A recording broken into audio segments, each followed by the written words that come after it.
দেখুন, আমি পলিটিক্যাল কোনো কথা আজকে বলতে চাই না। আমরা এখানে এসেছি, আজকে যে কর্মসূচি এটা পলিটিক্যাল কর্মসূচি নয়।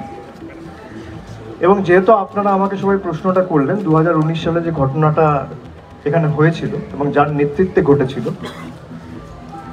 সেই মূর্তিও, ভাঙা মূর্তিও ভিতরে রাখা রয়েছে।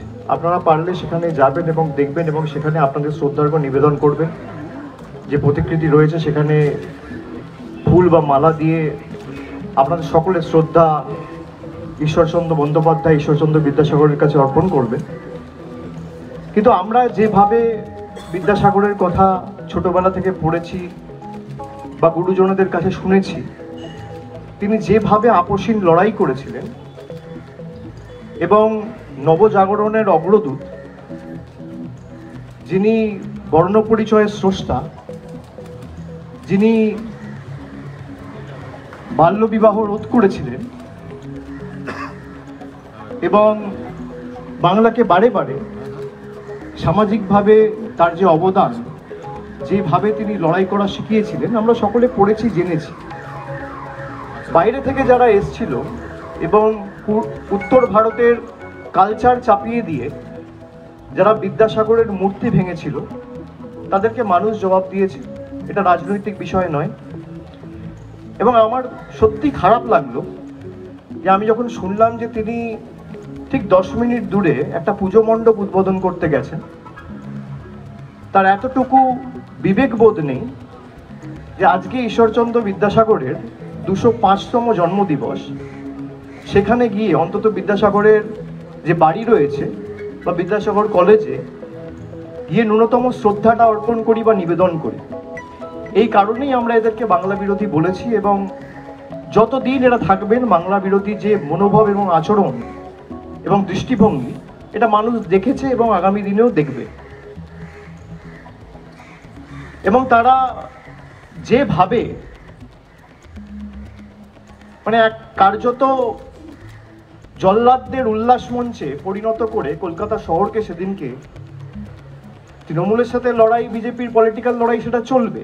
আপনাদের যত আক্রমণ আপনারা আমাকে করুন, মুখ্যমন্ত্রীকে করুন, কোনো অসুবিধা নেই। কিন্তু এই যে বাংলার ঋষি মনীষীদের অপমান করেছে, রবীন্দ্রনাথ ঠাকুরের জন্ম কোথায় এরা জানে না। পঞ্চানন বর্মনকে পঞ্চানন বর্মন বলে। ঈশ্বরচন্দ্র বিদ্যাসাগরের কি অবদান জানে না, রামমোহন রায়ের কি অবদান জানে না, ক্ষুদিরাম বসুর অবদান জানে না। তাদের কাছে আমাদের বাংলার ইতিহাস এবং বাংলার কৃষ্টি সংস্কৃতি শিখতে হবে না। আজকে যারা এসে বাংলায় দুর্গা প্যান্ডেল উদ্বোধন করছে, তারাই তো 5 বছর আগে বলতো বাংলায় দুর্গাপুজো হয় না। তো যতবার আসবে তো পরস্পর বিরোধী। আপনি যে কথাগুলো বলতেন 3 বছর 4 বছর আগে বলতো তৃণমূল কা সরকার বাঙ্গাল মে দুর্গাপূজা होने नहीं दे रहा है। আর সেই দুর্গাপুজো ইউনেস্কোতে ইনট্যাঞ্জিবল কালচারাল হেরিটেজের স্বীকৃতি পেয়েছে আমাদের সরকারের আমলে 2023 সালের সেপ্টেম্বর মাসে। অন্য কোনো উৎসব বা অন্য কোনো কর্মকাণ্ড বিজেপি সরকারের নেতৃত্বে স্বীকৃতি পায়নি, কন্যাশ্রী স্বীকৃতি পেয়েছে। এদের শেখা উচিত বাংলার থেকে।